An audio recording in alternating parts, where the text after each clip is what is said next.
The government, supported by the media, particularly the BBC, is drawing the public's attention endlessly to matters that are either trivial in scale or of no particular relevance to the public interest, such as the former Prince Andrew and Nigel Farage's massive £9,000 alleged overspend. At the same time, the biggest fraud ever, the Ponzi scheme known as HS2, which is going on as we speak, because like every other Ponzi scheme, those who commit it can't afford to stop because they will be revealed as its author. I want to take you back to the beginning. On November 13, the chief executive of HS2, Alison Munro, presented to Parliament the figure of 19.39 billion as the estimate for phase 1, London Euston, the centre of London, to not quite the centre of Birmingham, Curzon Street.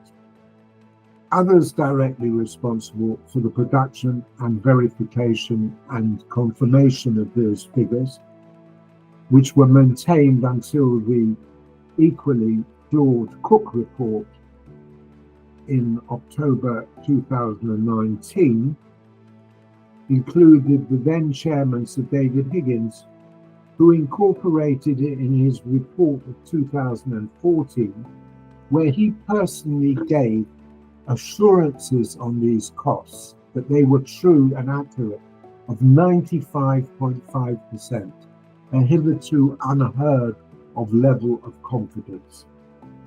He knew those figures were false, and we know that he knew they were false because we commissioned a 188-page report from a former senior fraud investigator of HMRC. Among the other most guilty partners was the then property director of HS2, Beth West, who subsequently went to work with the supply chain, who throughout her term of office conspired with others to produce, maintain and defend false figures.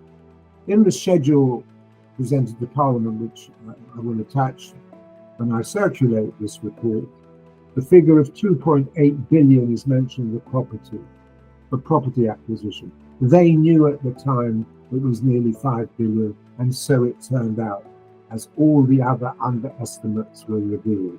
Amongst the other principal actors in this crime drama was the then Secretary of State, Patrick McLaughlin, who in his infamous interview with Emily Maitlis vehemently defended these figures, and indeed went further by saying he would reduce them as they contained an unnecessary provision of nearly 2 billion.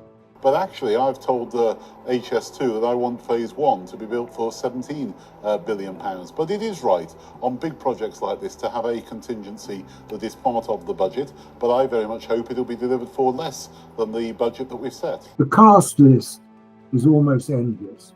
But to date, the principal secretaries of the Department for Transport, Philip Rutman and Mona Kelly, bear overwhelming responsibility for cooking the books, false accounting and lying to Parliament.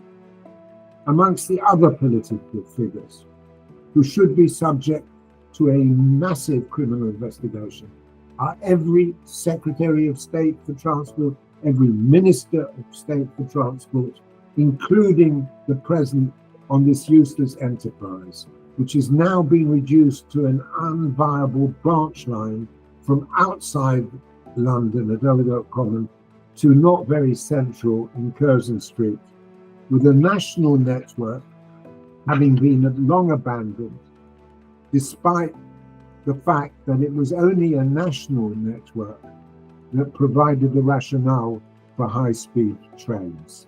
Please consider under 20 billion is now, on their own admission, well in excess of 100 billion. And if you were to go into Euston, if you ever go to Euston, if you ever finish from Old Oak Common, we're talking 300 billion plus, 15 to 20 times that estimate. What enterprise can survive a cost escalation of that magnitude, and they don't even know when it's going to be delivered? All the figures they've ever given have proved to be false, and they knew they were false at the time they were given. Please refer to the parliamentary recordings of the Public Accounts Committee, and you will see how Meg Hillier and Geoffrey Brown, chairpersons of that committee, actively prevented the truth being presented to their committees. It's in my correspondence with them, while at the same time, until it could no longer be hidden, allowing ministers and servants to lie out of their back teeth. The areas of uncertainty are around the cost estimation for the work still to be done. We have seen meetings at the DFT where all these names attended and were informed of the massive cost and delivery escalations. One of those minutes is attached herewith. And in the case highlighted by Nusrat Ghani, then Minister for HS2 and now Deputy Speaker, she went in after those meetings, which showed they knew that everything was up the spout. She went into Parliament in July 2019 and lied her head off. And she is Deputy Speaker, polluting and corrupting our House of Commons by her presence. The history of HS2 in relation to estimates given by her and other ministers, chief executives and financial directors of HS2, notably Mark Thurston and Lord Hendy, were and remain demonstrably false. The so-called reset by Mark Wilde is nothing more than an attempt to bury the fraud of the past so the fraud can continue going forward. Clearly, one has to ask what the motives of these people who were involved were. And there can only be one of three main reasons.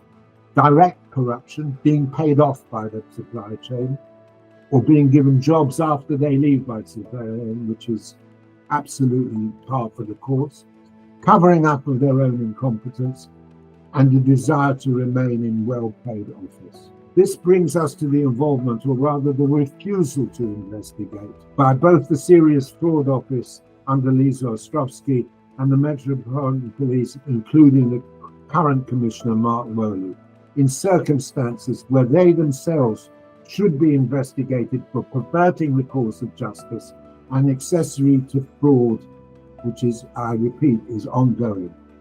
The media, they have a particular role by not allowing the truth to be told and allowing prominence to be given to those guilty parties who were denying these accusations. By the end of this Parliament, there will be over 100 billion wasted and stolen on HS2, and no real sight of a credible delivery date, and no real sight of a viable railway, which will cost so much that nobody can afford the fares, or if the fares are artificially lowered, the amount of subsidies will bring the entire economy down. In comparison to this, perhaps Mr. Farage's alleged 9,000 overspent and the Royal Lodge at Windsor are frankly irrelevant. If HS2 had been stopped at any stage under the Conservatives, who had the full support of the Labour Party, or the Labour Party now in government, there would have been no black holes, real or alleged ones. And the country's growth, which the government is falsely proclaiming their commitment to and have no ability to deliver, would not have ground to a halt, 0.1%, under their communist, and I repeat that, communist political and fiscal agenda.